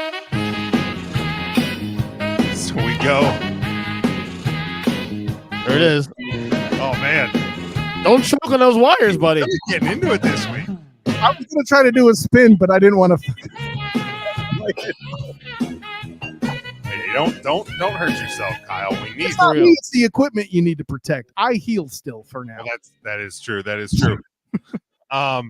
Look right. So as we do each and every week, we go over EJ's top 10, bottom 5. Yeah, make sure, Kyle, you were prepared to only look at the right side of the screen. Hey, but then when I do this, you don't get your good Christ TikTok, right? Yeah. Well, that's true. We haven't had a good Christ moment on the show. all season. Really? Hold on. All right. Can I read out to the listeners first too? No. Yeah, at least let him do that. At least let him do that. All right. And as I look, the list is fluid. Okay, relax. Number 28 for the listeners of the Honda podcast. Number 28, the Patriots. 29, the Broncos. 30, the Giants. 31, the Cardinals. 32, the Panthers. Kyle, you may speak. Why the fuck are the Bears not here? You put the team that beat the Bills and had their coach get the 300th win and took the Bears out. What the shit is going on? I'll answer this question. So basically, the 20 to 30 all won this week. 28 was Bears last week. You didn't see that because there's no show last week. So basically, all the teams between 27 and 30 moved that one spot this week. That's it. 27 is the Bears. But that's all I'm saying. That doesn't make any fucking sense. Who should not be in this bottom five? Then, The Patriots literally just said it. The Pats were 29 last week. I don't care. So wait, so who what? Who came into the bottom five then to move other teams? The Cardinals moved to the bottom five finally for the first time in weeks. They've the last couple weeks haven't looked the same like the St. Christie Cardinals. Did you see me comment on that? I didn't.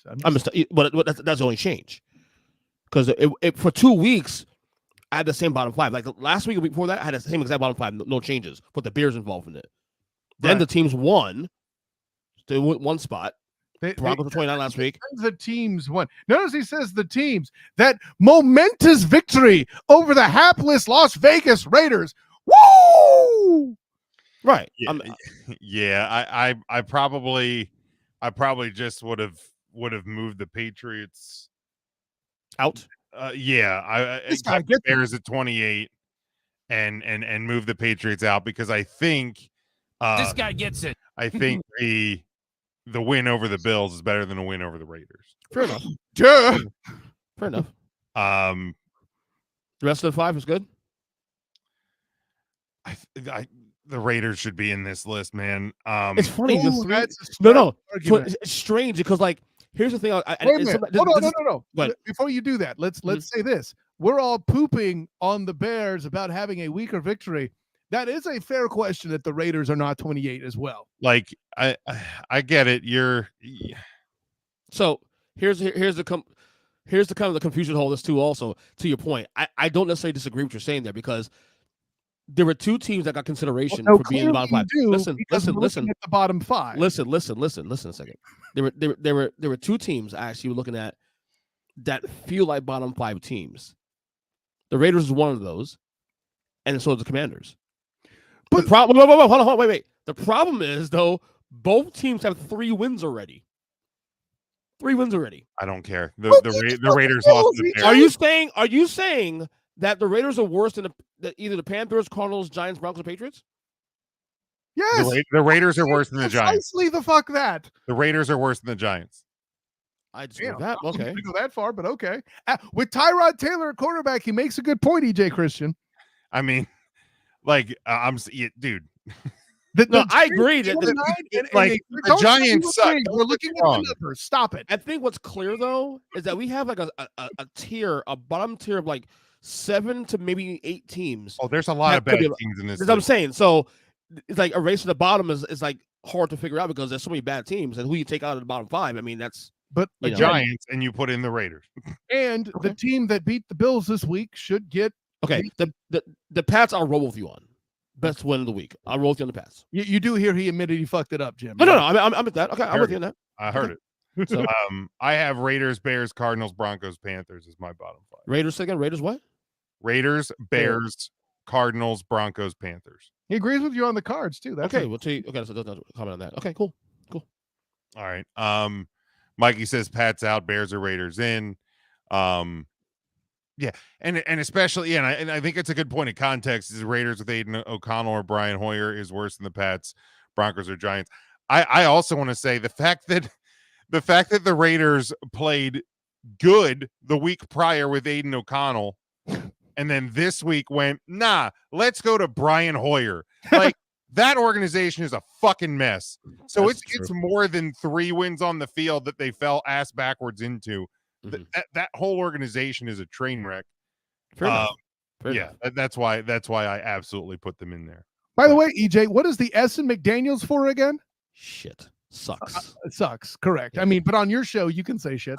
Thing sucks. There you go. Ready for top 10? Go to let's do the top 10. All right, top 10. Here we go. Number 10, the Seahawks. Number 9, the Bengals. 8, Cowboys. 7, Jaguars. 6, Lions. 5, Dolphins. 4, Ravens. 3, Niners. 2, Eagles. And 1, the champs are back, the Chiefs. Where did you have the Bills last week? They were number 9, I believe, last week. Make sure.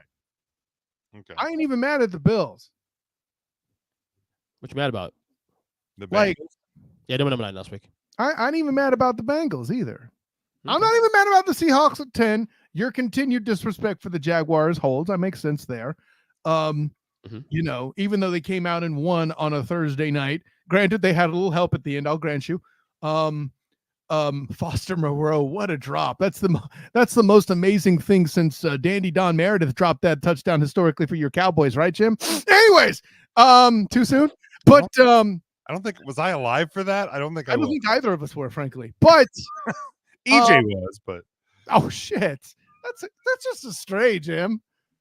That's like, come on. Sorry, that was how was woke Jim doing that to EJ, and I won't even say why, so we don't get canceled. That was to myself. Oh, okay. Anyways, myself. No, I got you. That was perfect. True justice. How are the Dolphins at fucking 5 right now? How? They were last week at 3. That means you had it wrong last week. Two. There were 2 last week. Sorry. What the fuck are you were too doing? high last week. Come on. First of all, love you punishing the Niners, as it should be. They'll be back soon enough. I ain't worried about that, unless they lose to the Bengals. Actually, beating the Bengals should be at least enough to put them back to 2. The Bengals are the 9. Okay, good. I love the Eagles at 2, but you have them there for the wrong reason. Where should they be? 1, who the fuck is going to argue about it? Ravens at 4, absolutely beautiful. Lions at 6 is a bit high. I would have put the Jags ahead of them. Cowboys at 8. Well, your fanhood is showing, but I'm not necessarily mad at it. Is there someone in the top 10 that's not? Is there a team that's not in the top 10 that should be there? Oh, these clearly the 10 best teams in football right now. That's the question. So my response is to lead with the Bills, but you're punishing them this week, and I totally agree with it. I have the Bills at 9. I don't have the Bengals in. And it's hard for me to move. I mean, I get they were off, teams fell out, whatever, but I don't know that I'm ready to buy the Bengals. For the record, we were here last week. The Bengals were on this list last week as well. They were number 10 last week. Them at 10. They moved at number 9. Seahawks at 10. Bengals beat the Seahawks 2 weeks ago. So therefore, I'm going to keep that as is. If I look at this list now, looking back in hindsight, 5 through 7 is tough because I really thought about putting the Jaguars at least number 6 or 5. But I don't want to penalize Detroit too much or Miami too much, even though they've beaten.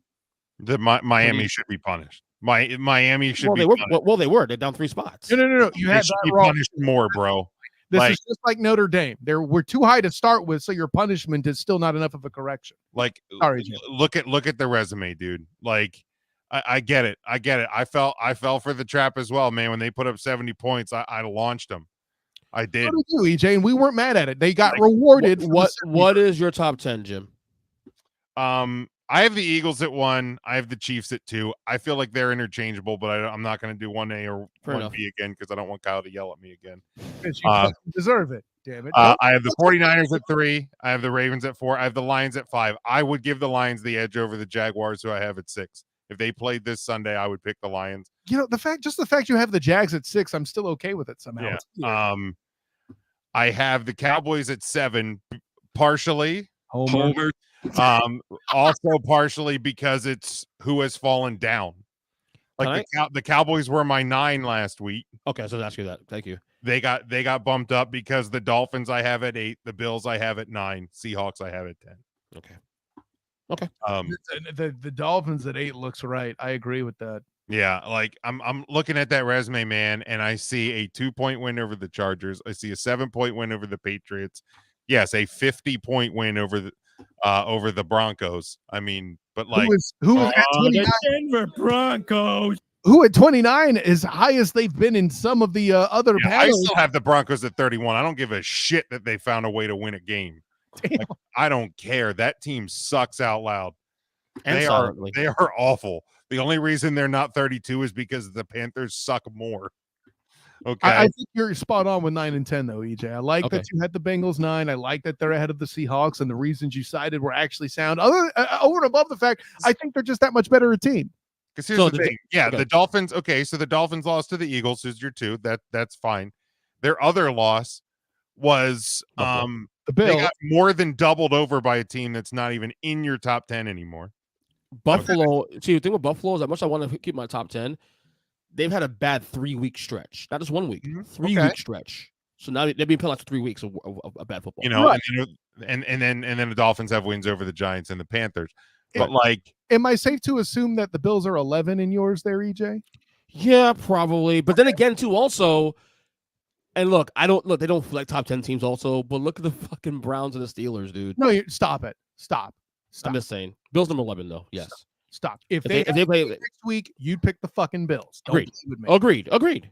That's what Buffalo. But I'm saying they have two teams at 4-2. That's but to some of your defense here, EJ, because I don't think either of these lists is egregious. It's just the Dolphins for me that's bad. Yeah, the Dolphins are too high. But in somewhat in your defense, like I agree with you in your point that I know you put out on social media, like Chiefs, Eagles, Niners, those teams are the top of the class. That's the one tier there. Boom, tier 1. Again, if you wanna put Eagles above Chiefs, like I did, fine. I'm not mad if you have Chiefs above it. Niners got punished for 2 straight losses. Agreed. Because I got asked, Jim, earlier today on social media, because I made a comment on Sunday night saying that was my tier 1.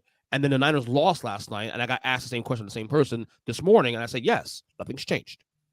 Now I ask this. Because we'll get Trent Williams back eventually, right, EJ? Exactly. Yeah. So now if the trend doesn't improve when they get healthy, then we start to have a different conversation. Absolutely. Yeah. But then yeah, I think like Ravens, Dolphins, Lions, Jags are kind of your next tier. Tier 2 for me goes. I don't even know if I want to put the Dolphins in that next tier. If I'm being honest. No. Tier 2 is Devin. No offense, Devin, but like again, when I'm looking at resume, the math doesn't math for the Dolphins.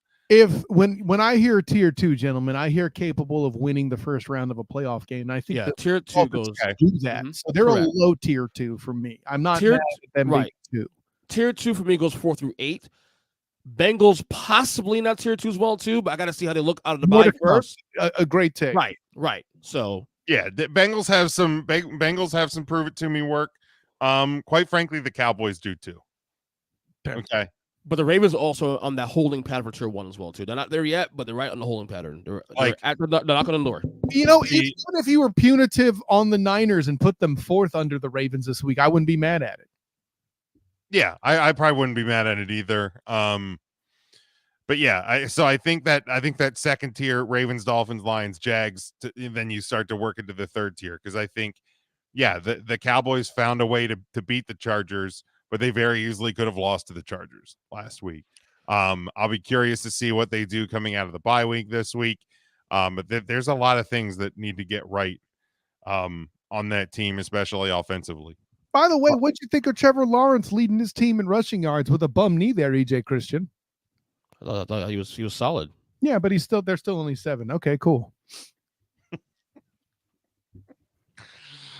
Good Lord. Sometimes it's just too easy. All right, but that's where we leave the power rankings for this week. Again, EJ, I don't know if it's just multiple years of us browbeating you or what, but you've been getting better with these this year. Well, you haven't had to verbally kick your ass too hard. They're actually a lot harder too. Also lately too, the point that the Jaguars he made there actually is a good point. You know what I'm saying? Like I got to go back for one spot too. Like I'm nitpicking you definitely. Yeah, I don't, and that's the thing is because I don't. Again, we know who the top 3 teams are. We know who that middle 4 are. And we know who the last 2 are, but I don't think there's a clear cut, especially with the Niners again for reasons, justifiable reasons, but because of them losing 2 weeks in a row, there's not a clear cut number 1. There's not a clear cut number 4, 5, 6, 7. There's not a clear cut 9, 8. Like that's just where we are, and then to the point, the bottom 5, with the exception of 31 and 32, in my opinion, is a little bit muddy because there's a lot of teams that are bad, but sometimes bad teams find a way to win. So I can argue that while I agree there is definitely a tier involved, Kansas City looks like the clear-cut best team in football. You take away the one loss to Detroit, where they didn't have the two of the best players in Kelsey and Chris Jones. And almost won the game anyway. Right, best offensive player. Please put that correct. Right, and almost won that game anyway. If it was fucking dropped by Kadarius Toney like 3 times in that They game. shot. They to They're your unbeaten. point, you said it on the Student of the Game report. Bing. They beat themselves more than the Lions did. They just listen. They were drops because Man Campbell bit his kneecaps a little too hard. I get it. And ever since then, they just say fuck everybody else, but just bomb you guys. That's it. I mean, you're not wrong. But see, here's the thing. To Jim's point, your previous 2 of these have been pretty strong. This one I think looks as bad, air quotes, as it does, because the Patriots, that's a big miss. You done admitted it on the show, and your Dolphin shit is way off. Like, yeah, that one you got wrong. That is one what's more egregious, the Dolphins or the Jaguars? The Dolphins, and it's not close. Oh, okay. Yeah. Dolphins are too high. I just said I'm nitpicking you one spot on the Jags. I get it. You live down there. You spend too much time in the sun. You know, you love to. I covered the Jaguar report of SI being. They're my number 2 team also too as well. Yeah, so we get it. We get it. You know, you didn't have much of a choice. Homer. But it is what it is. All right, let's go. Let's close out the show this week, guys, as we do each and every week. You better lock it up. You better lock it up. No, you lock it up. You lock it up. Lock it up. Lock it up. All right. Our locks of the week. One thing that we guarantee will happen. Like I said, like I would have said, the Patriots beating the Bills. Hey, I would have said the Niners beating the Vikings. Am I right? So Kyle, shot at redemption. What's your lock for the weekend? Good God. See, I've always just found this segment difficult because I spend all this energy analyzing, and then I'm like, wait, now I got to predict too? Son of a bitch. Don't worry, Jim. I'm not predicting your Notre Dame Fighting Irish to take less than 3 overtimes to beat Pitt this weekend in a conference matchup. Joe Buck yourself. You had your hand on the button, didn't you? I knew it was going to come up at some point. That's what she said. She did. I have, you know what? Now I can't pick that because then it'll contradict what I had earlier. Damn it, because now I'm looking at Duke Louisville and I'm thinking, oh wait, Duke is 20th. They're the upset. Yeah, I got Duke upsetting some people. Then shit, I'll double down on my pick from earlier. Is that allowed? It's allowed. I'm doing it. All right, he's locking it up. EJ, what's going to happen this weekend? I'm going to go straight asshole here because right now the NLCS right now is 3-2, Game 7, Arizona. My lock of the week is that when I start watching the World Series on Friday, the Phillies will not be there. Dipshit, it's called Huddle Up. I don't give a shit. I'm not hitting that. I'm not hitting the button for that. Lock That's it up. rude. Lock That's it up. rude. You aren't even a good Don't be rude. you some bitch. I'm going to cross my fingers. No Phillies. What? I don't care. What So I just said, happened? Joe Buck yourself. get out of your feelings, Jim. You're the one in your feelings. What a dickhead. Yeah, that was all based on feelings, asshole. You're damn right. Lock it up. Head breaking. What a dickhead. So I said. You know what? I was going to put this as a broad one. I was going to put this as a broad lock. I was going to put this as an AP top 10 team will lose to an unranked opponent. But EJ, all because of you, motherfucker. I blame you. My lock of the weekend is Wake Forest. Forest. Yep. beating Florida State. Lock it up. Take that. You did this.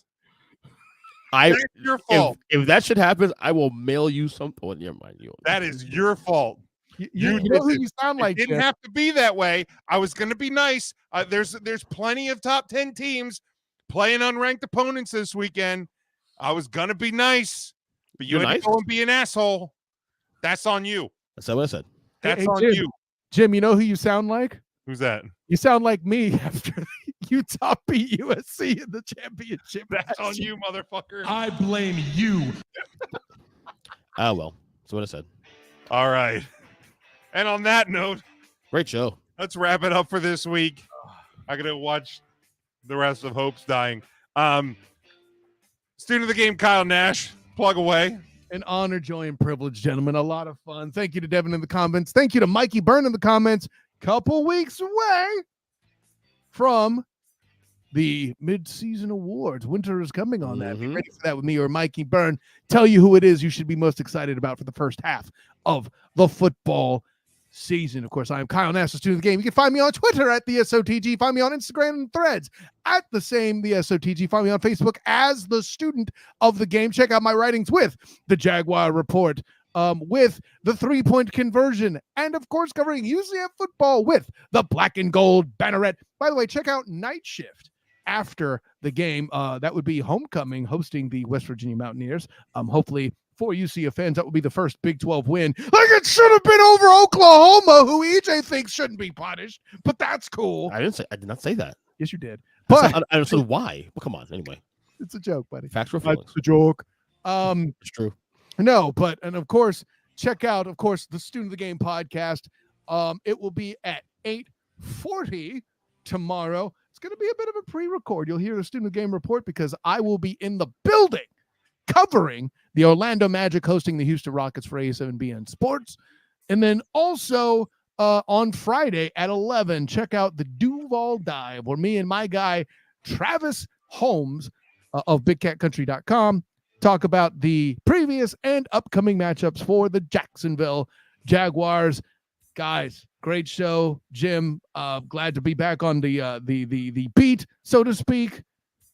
Till next time, class dismissed. Yeah, sure, definitely. EJ, plug away. Of course, on Twitter at EJ7, Ernst & Young Podcast, across all podcast catchers. We've been busy with that show for the last couple of weeks. Just did a report today with Kyle, as always. Got more stuff coming up this week. What else I got here? Oh, I dropped in after a few months away. I dropped a new N1 EJ podcast this week on Huddle Up Podcast feed today. It just dropped about 3 hours ago. Thank you, Jim. The season preview of the NBA season, of course. Wait, you talk basketball? I do. Once in a blue moon. No, I'm joking. With the most unoriginally named podcast of all time? Bitch. Again, you're not insulting me. You're insulting the guy here who named that show, for the record. Really? You named it? I didn't name the name N1. He did. Is that you, Jim? He's throwing you under the bus. You did. I didn't name that. Yes, you did. I told you. I asked. No, you gave me two choices. Like it was N1 and some other name, and I said that N1's fine. But you because I asked you to name the show and you didn't come up with anything. Listen. No. Listen, Kyle. I like the name. First off, I like the name. First off, so Kyle thinks. Pound your chest for it, motherfucker. I'm telling you, I like the name. name. Fuck Matt. Fuck Kyle. The name's fine. Thank you. Don't blame me. Don't blame me. I'm just saying you named the show. Use your words if you like it. I'm just saying if Kyle has a problem with the name, go see the fucking CEO of Huddle Up Incorporated. That's all I'm trying to say. Bro, look, it ain't my job to name your show. Mike named his, I named mine, Matt named his, all 2 episodes of it. Name your own shit. I run this shit. I don't need to name your stuff. But guess what, Jim? Washington makes the Observations podcast. Right. Washington is love. That's all I'll say. It is. Washington is love.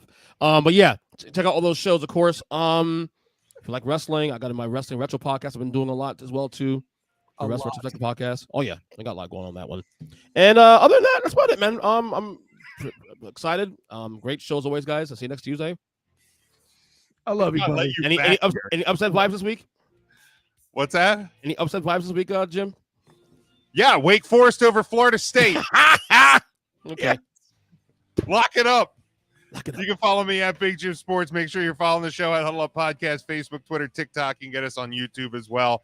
Subscribe to the show on all podcast platforms. You can also get our merchandise over at tpublic.com. If you enjoy the show, share it with somebody that you think will enjoy it as well. As you can see, we don't take this stuff too seriously, except when EJ's a jerk.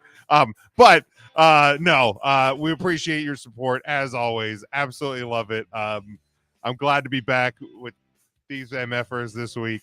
And we will absolutely be back next week. We should have talked about this earlier, but next week we will be doing a simulcast deal, I believe, on Wednesday, because given the guys with